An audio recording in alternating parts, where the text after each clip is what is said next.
আমার ইমান বিশ্বাস ঠিক করা, আমার বিশ্বাসের মধ্যে, আমার ইমানের মধ্যে যেন কোনো কুফর না আসে, শিরিক না আসে, নেফাক না আসে। ইমান হবে কুফর মুক্ত, ইমান হবে শিরিক মুক্ত, ইমান হবে নেফাক মুক্ত। এটা সংশোধন জরুরি, সংশোধন জরুরি। এক মানুষের জীবনের সবচেয়ে বড় সম্পদ ইমান। ইমান ইমান যদি হারায় তো পৃথিবীর সবগুলো ভালো কাজও খোদার কসম কেউ করলে আখিরাতের বিচারে এক বিন্দু, এক জাররা কোনো বিনিময় পাবে, বিনিময় পাবে। মান আমিলা সালিহান মিন যাকারিন আও উনসা ওয়া হুয়া মুমিন। আল্লাহ তাআলা বলেন, পুরুষ কিংবা নারী যেই নেক আমল করে, তবে শর্ত হইল ওয়া মুমিন, ঈমান ঠিক অবস্থা, ঈমান অবস্থায়, ঈমান অবস্থায় পুরুষ কিংবা নারী যেই নেক আমল করবে, ফালা নুহইয়ান্নাহু হায়াতান তাইয়্যিবা, আমি আল্লাহ তাকে দুনিয়াতেই একটা উত্তম পবিত্র আরামের জীবন দান করব। ওয়ালা নাজজিয়ান্নাহুম আজরাহুম বিআহসানি মা কানু ইয়ামালুন, এবং আমি আল্লাহ তার প্রত্যেকটা নেক আমলের বিনিময়ে আখিরাতে জান্নাতের সর্বোত্তম বিনিময় দান করব। তাহলে শর্ত হলো ঈমান। শর্ত হলো কি? কোরআনে আছে, ওয়ামান আরাদাল আখিরাতা ওয়া সাআলাহা সাইয়াহা ওয়া হুয়া মুমিন ফাউলাইকা কানা সাইয়ুহুম মাশকুরা। আল্লাহ তাআলা বলেন, তোমাদের মধ্য থেকে যারা যারা আখিরাত চায় এবং আখিরাতের জন্য, জান্নাতের জন্য সর্বোচ্চ মেহনত করে, ওয়া সাআলাহা সাইয়াহা, তার জন্য মেহনত করে, আমলের মেহনত, আল্লাহ বলেন ওয়া হুয়া মুমিন। হ্যাঁ, শর্ত হলো ঈমান অবস্থা। ঈমান অবস্থায় আখিরাতের আশায় যে সর্বোচ্চ মেহনত করে, ফাউলাইকা কানা সাইয়ুহুম মাশকুরা। আল্লাহ তাআলা বলেন, তার প্রত্যেকটা মেহনত ঈমান ঠিক রেখে যাই করবে তাই আল্লাহর কাছে প্রশংসিত হবে, কৃতজ্ঞতার উপযুক্ত হবে। আল্লাহ তাআলা সেটা ধন্যবাদের সাথে গ্রহণ করে নেবে। এই জন্য ঈমান আমাদের সংশোধন জরুরি। আমার অজান্তে যদি আমি ঈমান হারা হয়ে যাই, কোনো কথা দ্বারা, কোনো শব্দ দ্বারা, কোনো বিশ্বাসের দ্বারা, কোনো আচরণের দ্বারা যদি আমার শিরিক হয়, কুফর হয়, নিফাক হয়, প্রিয় ভাই, প্রিয় বাপ, সবার জন্য, আমার জন্য, তাইলে আমার আখিরাত বরবাদ, তাইলে আমার আখিরাত বরবাদ। শিরিক মুক্ত ঈমান, শিরিক মুক্ত ঈমান জরুরি। জন্য শুধুমাত্র কালেমা লা ইলাহা ইল্লাল্লাহ এটা আমি মুখস্থ বলতে পারি, এতটুকুই যথেষ্ট না। নবীজি সাল্লাল্লাহু আলাইহি সাল্লাম বলছে, আল ঈমানু বিদউন ওয়া সাবউনা শুবা। ঈমানের 70টার চাইতে বেশি শাখা প্রশাখা আছে, ডালপালা। তো মুহাদ্দিসিনে কেরাম, উলামায়ে কেরাম সর্বোচ্চ গবেষণা করে তারা বের করছে ঈমানের 77টা শাখা। কয়টা? তো ফাআফদালুহা কাউলু লা ইলাহা ইল্লাল্লাহ। ঈমানের সবচেয়ে বড় শাখা লা ইলাহা ইল্লাল্লাহ, এই কালেমাটা বলা। তাহলে এটা তো ঈমানের একটা শাখা বড়, কিন্তু বাকি 76টা, বাকি 76টা কই? তাহলে আমার খবর নেওয়া উচিত। আমার খুলনার হযরত, বাংলাদেশের অন্যতম একজন বুজুর্গ, করাচি হযরত রাহমাতুল্লাহ আলাইহির খলিফা হযরত মাওলানা মুফতি নুরুল আমিন সাহেব, হযরত বলেন যে একজন মানুষের একেবারে বইয়ের মতো, কাগজের মধ্যে, লিফলেটের মধ্যে, হ্যান্ডবিলের মধ্যে নিজেরা 77টা ঈমানের শাখা লিখা উচিত, এবং একটা একটা করে নিজের জীবনের সাথে মিলাইয়া টিক চিহ্ন দেওয়া উচিত, আছে কোনটা, নাই কোনটা। কি ভাই, উচিত না এটা? আছে কোনটা, নাই কোনটা। তাইলে না আমার ঈমান পূর্ণ হলো। এটা আমারও উচিত, এটা আপনাদেরও উচিত, এটা তালেবে ইলমদেরও উচিত, এটা ওস্তাদদেরও উচিত, এটা আলেমেরও উচিত, এটা আওয়ামেরও উচিত। ঈমান বুঝাই দিতে হবে আল্লাহকে। হাদিসের মধ্যে আছে, সাহাবায়ে কেরাম হযরত জুনদুব ইবনে আব্দুল্লাহ তিনি বলেন, আমরা কিশোর ছিলাম। উনি কিশোর বয়সী সাহাবী, 14-15 বছরের।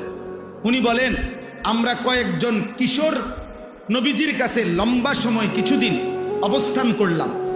কুন্না মা'আন নবী সাল্লাল্লাহু আলাইহি সাল্লাম ওয়া নাহনু হাযাবিরা। হাযাবিরাতুন শব্দের অর্থ হলো করিবুল বুলুগ, যে বালেগ হওয়ার কাছাকাছি, কিশোর, এই বয়সী, মনে করো 13-14 বছর। তো তিনি বলেন এই বয়সেই আমরা নবীজির কাছে কিছুদিন ছিলাম। থাইকা কি করলাম, কি করছি আমরা? তো আল্লাহর নবী সাল্লাল্লাহু আলাইহি সাল্লামের সাহাবী বলেন জুনদুব, তিনি বলেন ফাতাআল্লামনাল ঈমান, আমরা নবীজির কাছে ঈমান শিখলাম, ঈমান শিখলাম। এজন্য প্রিয় ছেলেরা, বাবা বহুত শুকরিয়া তোমাদেরকে। প্রিয় ভাই, তোমরা যেভাবে আসছো, আল্লাহর ঘরে বসছো, দোস্ত আমার নষ্ট হইও না, আখিরাত বরবাদ করো না। এই সামান্য একটা নারী দেখতে দেখতে এমন সুন্দর জীবন শেষ করবে। নারী এমনি মিলে যায়। তুমি যেটা এই আজকে 27 বছর যে নারী দেখো, ছবি দেখো, উলঙ্গ দৃশ্য দেখো, নারীর জন্য এত অস্থির, এটা এমনিই মিলে যায়। আমরা এমনি বিয়ে করেছি, এ হারাদিন কুত্তার মতো বেডির পিছনে আটান লাগছে না, আমরা এমনি বিয়ে করে ফেলছি। টাইম হয়েছে তো বাপ মা মেয়ে দেখছে তো বিয়ে হয়ে গেছে, এটা কোনো আশ্চর্য কিছু না। এই পৃথিবীতে একটা সহজ বিষয়। তাই জন্য নারীর জন্য, ছবির জন্য, নর্তকীর জন্য এমন সুন্দর হায়াত কেন নষ্ট করে দিবা? কেমনে নষ্ট করে দিবা ভাইয়া? আজকে বিশ্বাস করেন না, আজকেও আমি ক্যান্টনমেন্টে যুবক, শুনো ভাইয়া, আমার জিন্দিগি ছেলেদেরকে নিয়ে, আমার রাত ছেলেদেরকে নিয়ে, আমার দিন ছেলেদের, এই কিশোর যুবক ছেলে মেয়ে ভালো হবে, সুন্দর হবে, এটা আমার একটা ফিকির আর কি। আজকেও আমি ক্যান্টনমেন্টে, আমি হজ্জে সফরে যাব, আমার বুধবারে ফ্লাইট।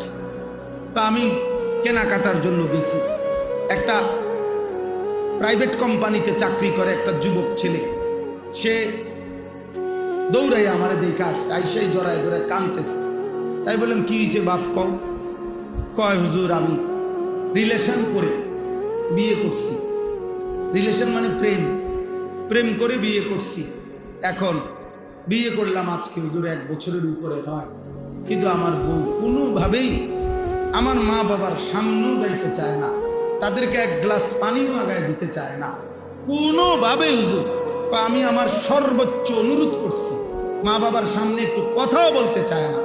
যে সে কোনোভাবেই তার এক বক্তব্য যে সে আমার এই গোলামি করতে পারবে না, সে আমার এটারে গোলামি করে, এটা নাকি গোলামি করা। এখন আমি কি করবো হুজুর? আমি কিছুই বুঝতেছি না। রাগ করে একদিন তালাক দিয়ে ফেলছি। এরপরে এখন আবার সে বলতেছে থাকবে, এখন আসে, এখন আমি কোনো সুখ পাইতেছি না, শান্তি পাইতেছি না, কোনো উন্নতি পাইতেছি না। তা আমি বললাম তালাকও দিলা, আবার অহন থাকো, আবার প্রেমও করলা, তোমার মা বাবারও খবর নেবে, এত সদরভাবে কথা বলবো। জিন্দিগিটা তো একটা সদরবদর বানাই লেছ। হ্যাঁ, যে মেয়েকে তালাক দিয়েছ, এবার তার প্রতি যদি তোমার 1000 ভালোবাসাও হয়, যে মেয়েকে তুমি তালাক দিছ, এবার যদি সে রাবেয়া বসরির মতো আচরণও করে, তারপরেও তো সে তোমার জন্য হারাম। হারাম তাহলে এখন তুমি ইচ্ছা করো, এখানে কাহিনী বলো কেন বাপ? বগুড়া বাড়ি। তাইলে আমি তখন তাকে বললাম যে ভাইয়া, নাম বলে দিছি যে তুমি অমুকখানে যাইবা, একজন মুফতি সাহেবের কাছ থেকে লিখিত ফতুয়া নিবা এবং খুব দ্রুত গতিতে বিচ্ছিন্ন, নাইলে জীবনটা তোমার আরো ধুকে ধুকে একদিন পথের কাঙ্গাল হইয়া একদিন ভিক্ষার থালা হাতে নিয়ে নেবে। কারণ এত বড় হারাম করো না। এই জন্য ভাইয়া, তোমরা যদি আমার কাছে কেউ শুনতা, আমার জীবনে সব সময় আমার পকেটে ছেলেরা কাগজ দেয়, অনেক সময় অনেকখানি কত কিছু লেখে, আমার খাদেম যারা ওরা কত কিছু বলে। কি পরিমাণ এই হারাম সম্পর্কের কারণে প্রিয় ভাই, প্রথম তো মনে হয় ওই মেয়ে তোমারে ভালোবাসে, ওই মেয়ে তোমার সাথে প্রেম করে, সুন্দর সুন্দর কথা বলে, বিবাহের আগে তারও কোনো কিছু তোমার কাছে ভুল মনে হয় না, সেও তোমার কোনো কিছু ভুল মনে করে না, কিন্তু যেদিন থেকে বিবাহ হয়, সম্পর্ক ভালোবাসার পরে বিবাহ হয়, সেদিন থেকে দুনিয়াটা জাহান্নামের টুকরা হয়ে যায়। এই জন্য দোস্ত আমার, কমপক্ষে আখেরাত তো আছেই, নিজের এই দুনিয়ার জীবনটা নষ্ট করো, জাহান্নামের টুকরা হয়ে যাবে। এটা জাহান্নামের টুকরা। কোন নারীর পিছনে, ছবির পিছনে, কোন জিনা ব্যভিচারের পিছনে, মোবাইলের এই অস্থির ছবির পিছনে আমার প্রিয় সন্তান জিন্দেগি নষ্ট করো না। এমন হায়াত শেষ করে দিও না। এমন সুন্দর রাত আর পাবা না, এমন সুন্দর দিন আর পাইবা না, আর পাইবা না। কুরআনুল কারীমের মধ্যে আছে, আল্লাহ তাআলা বলেন কালিলাম মা তাযাক্কারুন। আল্লাহ তাআলার কথা থেকে উপদেশ গ্রহণ করে কম, কালিল। আল্লাহ তাআলা বলেন ওয়া কালিলুম মিন ইবাদিয়াশ শাকুর। আমার শুকরকারী বান্দা পরিমাণে কম, কালিল। এরকম বহু আয়াত আছে কোরআন শরীফে। কাম মিন ফিআতিন কালিলাতিন গালাবাত ফিআতান কাসীরা। আল্লাহ তাআলা বলেন কম সংখ্যক বহু বিজয় লাভ করে বহু সংখ্যকের উপর। তাহলে কমের প্রশংসা করছেন। ইন ইয়াকুম মিনকুম 20 সাবিরুন ইয়াগলিবু মিআতাইন। আল্লাহ তাআলা বলেন ঈমান আমলের উপরে মজবুত মুমিন যদি হয় 20 জন, তো কাফের মুশরিক দুশমন 200 জনের মোকাবেলায় বিজয় লাভ করে। তাহলে 20 জন কম, কমের প্রশংসা করছেন। এই জন্য কম কিংবা বেশি এটা মূল বিষয়। বেশি লোক হইলে সফল, কম হইলে ব্যর্থ, এরকম কথা কোরআন সুন্নাতে নাই, এমন কথা না। কোরআন শরীফে আছে সূরা ইয়াসিনের মধ্যে 3 জন রাসূল একটি অঞ্চলে, আমাদের নবীজির আগে একটি এলাকায় মানুষকে ঈমানের দাওয়াত দিছে, কালেমার দাওয়াত, আল্লাহর দিকে ফেরাবার চেষ্টা করছে। তো 3 জন রাসূলের দাওয়াতে ঈমানদার হইছে, ওনাদের পুরা মেহনতে 1 জন মুমিন হইছে। কয়জন? 1 জন। ওয়াজাআ মিন আকসাল মাদিনাতি রাজুল, 1 জন। তাইলে রাসূল 3 জন। ফাআযাযনা বিসালিসিন ফাকালু ইন্না ইলাইকুম মুরসালুন।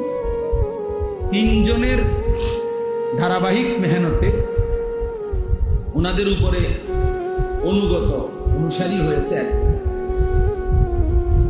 হাদিসের মধ্যে আছে আল্লাহর নবী সাল্লাল্লাহু আলাইহি ওয়াসাল্লাম বলেন ফাওয়াল্লাহি লা আন ইয়াহদিয়াল্লাহু বিকা রাজুলান ওয়াহিদান খায়রুন লাকা মিন হুমুরিন না'ম। আল্লাহর কসম, তোমার দ্বারা 1 জন ব্যক্তি আল্লাহর পথ পাওয়া, হেদায়েত পাওয়া, নবীজি বলেন গোটা আরবের সমস্ত দামি উট লাল চিহ্ন বিশিষ্ট তোমারে হাদিয়া দেওয়া, উপঢৌকন দেওয়া, তার চাইতেও কোটি গুণে উত্তম। কয়জন ব্যক্তি? রাজুলান ওয়াহিদ, 1 জন। এই জন্য 1 মানুষের ফিকিরেও আল্লাহর কথা বলা দরকার। 1 জনের, 1 জনই বদলাবে। আমি 1 জনের জন্যই 30 বছর মেহনত করলাম, 1 জনের জন্যই 10 বছর মেহনত করলাম। হাদিসের মধ্যে আছে আল্লাহর নবী সাল্লাল্লাহু আলাইহি ওয়াসাল্লাম বলেন হাসরের ময়দানে এমন নবীও দাঁড়াবে যেই নবীর সাথে তার ঈমানদার উম্মত হবে 3 জন। এমন নবীও দাঁড়াবে যার সাথে ঈমানদার উম্মত হবে 2 জন, ইসনান। এমন নবীও দাঁড়াবে যার সাথে তার ঈমানদার উম্মত মাআহু ওয়াহিদ, 1 জন। এমন নবীও দাঁড়াবে হাসরের ময়দানে যার সাথে তার ঈমানদার উম্মত 1 জন, লাইসা মাআহু আহাদ, কেউ নেই ওনার সাথে, কেউ ঈমান আনে নাই। তাহলে ওনারা ব্যর্থ, কথা বলেন। তাহলে এখানে সংখ্যা বিষয় না, এতে কোনো নির্বাচনী জনসভা, আল্লাহর কথা বলা, আখিরাতের ফিকির, জিন্দেগি সুন্দর করার চেষ্টা করা। এখানে জনপ্রিয়তা কোনো বিষয় না। সবাই চিনলে সফল, সবাই না চিনলে ব্যর্থ, এ কথা কোরআন সুন্নাতে নেই, বুঝেন না? এটা জরুরি, সবাই চিন্তা হবে জরুরি। আমারে মনে করেন 50,000 লোক চিনে, তো আমার কবরের আযাব মাফ তো আল্লাহ বলে, তো লাভ হলো কি? আমারে 50 লাখ লোক চিনে, তো আমার কবরের আযাব মাফ। এই জন্য এটা জরুরি। আর আবার মনে করেন আমার একের 50 লাখ লোক চিনি, তো এতে আপনার লাভ, আমারে না চিনে। বুঝেন? নিজের ভাবনা ভাবা হচ্ছে। গত কয়েকদিন আগে এক লোক আমার এই কথাটা বলছে যে হুজুর, আমি আপনার এই এক কথা আমার দিলে লাগছে যে সবাই আপনারে চিনলে, আপনারে না চিনছে, আমার লাভ। আমারও তো বক্তব্য এটা, তোমার লাভ কি বেটা? আমারে মনে করেন সারা বাংলাদেশ ছিল, তো তোমার লাভ কি? এতে তো তোমার কোনো ফায়দা নেই। এই জন্য দোস্ত, নওজোয়ান ভাই, তোমাদের কাছে এটা বুঝতে শিখো, এটা বুঝতে শিখো। আমাদের এই ইসলাহি মজলিস মূল ফিকির হল আত্ম উপলব্ধি, ইসলাহে নফস, নিজের সংশোধন, আমার ঈমান, আমার আমল, আমার আখিরাত, আমার আখলাক, এটা ফিকির করা, এটা খুব ভাবা দরকার। কোরআনুল কারীমের মধ্যে আছে, ইয়া আইয়ুহাল্লাযীনা আমানু আলাইকুম আনফুসাকুম। আল্লাহ তাআলা বলেন, হে ঈমানদারগণ, আলাইকুম আনফুসাকুম, তোমরা প্রত্যেকেই নিজেকে আঁকড়িয়ে ধরো। আলজিমু, নিজেকে আঁকড়িয়ে ধরো, নিজেকে গড়ে তোলো। আল্লাহ বলেন, লা ইয়াদুররুকুম মান দাল্লা ইযা হাদাইতুম, যদি তোমরা তোমাদের নিজেদেরকে হেদায়েতের উপরে তুলতে পারো, এবার গোটা পৃথিবী মিলে কেউ তোমাকে পথভ্রষ্ট করতে পারবে। আমার কলিজার ভিতরে যখন আল্লাহর ভয় ঢুকবে, আমি যখন বুঝবো যে এটা হারাম, এবার গোটা পৃথিবী ল্যাংটা হইয়া নাচুক, আমি তাকাবো। গোটা পৃথিবী হারামের মধ্যে ডুবে থাকুক, আমি থাকব। মনে করেন আমরা 5 ভাই 3 বোন, তাহলে আমরা 8 জন ভাই বোন কুমিল্লা শহরে একবার মেইন টাউনে আমরা বড় হয়েছি। আমার আব্বা কুমিল্লা শহরের প্রাণ কেন্দ্রে একটা মসজিদে ইমামতি করতেন, প্রাইমারি স্কুলে মাস্টারি করতেন। 43 বছর বাবা এক মসজিদে ইমাম ছিল। তো একবারে শহরের প্রাণ কেন্দ্র। এখন আমাদের ঘরের 4 দিকে সব বাসাতেই টেলিভিশন চলতো, নাচ গান চলতো। তো এর মাঝখান দিয়ে আমাদের একটা ঘর, সেই ঘরেই তো আমরা 40 বছর ছিলাম। যে আমার আব্বা মাও ছিল, আমরাও ছিলাম, বড় হলাম সব ভাই বোন। আমাদের ঘরে তো 40 বছরের কোনো দিন টেলিভিশন চালাইতে হয় নাই। আমাদের জিন্দেগি চলছে না, আমার বাবার জিন্দেগি চলছে না। তো বাবার সিদ্ধান্ত নিছে যে এই হারাম করা যাবে না। তো এবার গোটা মহল্লাবাসী সবাই ফুল সাউন্ড দিয়েও যদি ব্যাকসেট চালায়, তা আমার সমস্যা। আমি তো জানি এটা হারাম। সবাই ঠ্যাঙ্গালগি দিয়ে নাচলে কি, কাপড় খুললে নাচলে কি? আমি যখন জানি যে এটা হারাম, না জায়েজ, এটা করা যাবে না, এটা যদি আমার দিলে বসে, এবার গোটা পৃথিবী উলঙ্গ হলেও আমার কোনো সমস্যা, এটা জরুরি। এই জন্য দোস্ত আল্লাহ তাআলা বলছেন, তালেব এলেন তোমরাও ভাই মনে কষ্ট নিও না, মূলত প্রয়োজনে আরেকদিন আসবো তোমরা আরো বেশি বলার জন্য আলাদা। কিন্তু যেহেতু ইসলাহি মজলিসে অনেক এলাকার মানুষ আসছে, আমি চাইছিলাম যে ওনারা আলাদা বসুক। আমাদের কওমি মাদ্রাসার তালেব এলেমের জিন্দিগিটাই তরবিয়ত, আলহামদুলিল্লাহ। আমরা মাদ্রাসার নিজামগুলো এভাবে সাজাই যে আমাদের বাচ্চা ইচ্ছা করলেও দাঁড়াইয়া পেশাব করতে পারে, আমাদের বাচ্চারা ইচ্ছা করলেও দস্তরখান ছাড়া খানা খাইতে পারে, আমাদের বাচ্চারা ইচ্ছা করলেও মেসওয়াক ছাড়া ওযু করতে পারে। তাহলে আলহামদুলিল্লাহ দিবারাত্রি মাদ্রাসার নিয়মটাই সুন্নতে ভরা, তরবিয়তেই ভরা। এই জন্য আলহামদুলিল্লাহ ইসলাহের ফিকির তালেব এলেমদের জন্য উস্তাদরাই সম্মিলিতভাবে সর্বদাই করে থাকে। এই জন্য আওয়াম সাধারণ মানুষ যারা আছে তাদের ইসলাহের ফিকির খুব দরকার। তাদেরকে মাঝে মাঝে এরকম বসানোর দ্বারা এই 2-4 কথা শুনবার দ্বারা বলার দ্বারা আস্তে আস্তে দিল তৈরি হবে। এক কথাতে কেউ বদলায়া যাবে না, কিন্তু অব্যাহত বলতে থাকলে নিয়ম হলো যদি কোনো পাথরের উপরেও যদি ধারাবাহিক বৃষ্টির পানির ফোঁটা পড়তে থাকে, একদিন দেখা যায় ওই পাথরটার মধ্যে ছিদ্র হয়ে গেছে, একটু ডাইবা গেছে। তাহলে যদি পাথর নরম হয়ে যায়, ছিদ্র হয়ে যায় ধারাবাহিক পানি পড়ার কারণে, তো ধারাবাহিক আল্লাহর কথা শুনতে শুনতে বলতে বলতে একদিন পাথর দিল মানুষও জিন্দগি বদলায় যায়, বদলাইয়ে যায়। এই জন্য মূল ফয়সালা তো আল্লাহর হাতে। তো বলতেছিলাম নওজোয়ান ভাই বাবারা সবার কাছে আল্লাহ তাআলা বলছেন আলাইকুম আনফুসাকুম, নিজেকে ধরো, নিজেকে গড়ো। তাহলে তুমি যদি হেদায়েতের উপরে ওঠো তো এবার গোটা পৃথিবীর কেউ আর তোমাকে পথভ্রষ্ট করতে পারবে না। ইয়া আইয়ুহাল্লাযীনা আমানু কু আনফুসাকুম ওয়া আহলিকুম নারা। আল্লাহ তাআলা বলেন, হে ঈমানদারগণ, তোমরা প্রত্যেকেই নিজেকে জাহান্নামের আগুন থেকে বাঁচাও, অতঃপর নিজের পরিবারের সদস্যদেরকে জাহান্নামের আগুন থেকে বাঁচাও। তাহলে 1 নম্বরে আল্লাহ তাআলা বললেন নিজেকে জাহান্নামের আগুন থেকে বাঁচাও, নিজেকে বাঁচাও। তাহলে এই নিজের দিকে নজর রাখা, নিজের ফিকির করা, প্রিয় ভাই বাবা, এটা জরুরি বিষয় বুঝা।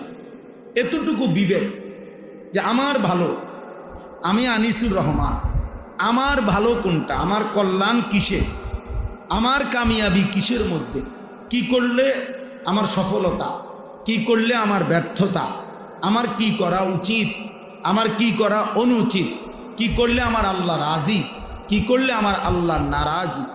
নিজের জন্য এদ্দুর যে বোঝে না তার মতো পাগল মাতাল তার সিরা কোনো মানুষ হইতে না। তাই তো তুই বেটা পুরাই পাগল, বেটা মাতাল, তুই নিজের ভালোই বুঝলা না, এদ্দুরও কি মানুষ বুঝে না? তোমার এই সারা রাত নারী দেখা, ছবি দেখা, মোবাইলে উলঙ্গ দৃশ্য দেখা, এটা যে তোমার জাহান্নামের আগুনের দিকে নিয়ে যাচ্ছে, বেওকুফ, এটাও বুঝো না? তোমার এই প্রতিদিনের বেনামাজি থাকা, প্রতিদিন আল্লাহকে সেজদা না করা, কোনোদিনও ফজরের নামাজ না পড়া, এটা যে তোমার জাহান্নামের দিকে নিয়ে যাচ্ছে, এদ্দুর বুঝাও বুঝো না? আরে নিজের বুঝটা তো একটা কুত্তাও বোঝে, নিজের বুঝটা তো একটা শুকরও বোঝে, নিজের বুঝটা তো একটা সাপ বিচ্ছুও বুঝে। বেটা একটা কুত্তার দিকেও তো কেউ যদি লাঠি আলগি দেয়, কুকুর দৌড় মারে, কুকুর বুঝে এই লাঠি দিয়ে আমারে বাড়ি দিলে আমার ক্ষতি হবে, এই জন্য সে দৌড় মারে। তাহলে নিজেকে সেভ করা, নিজেকে রক্ষা করা, এতটুকু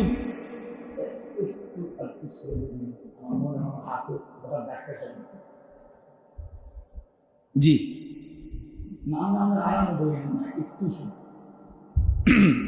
তাইলে এটা জরুরি যে এই কুকুরটা দৌড় দিল কেন, তাইলে সে বুঝছে যে এই লাঠিটা যেমনি তুলছে আমারে বাড়ি দিলে আমার ক্ষতি হবে। তাহলে নিজে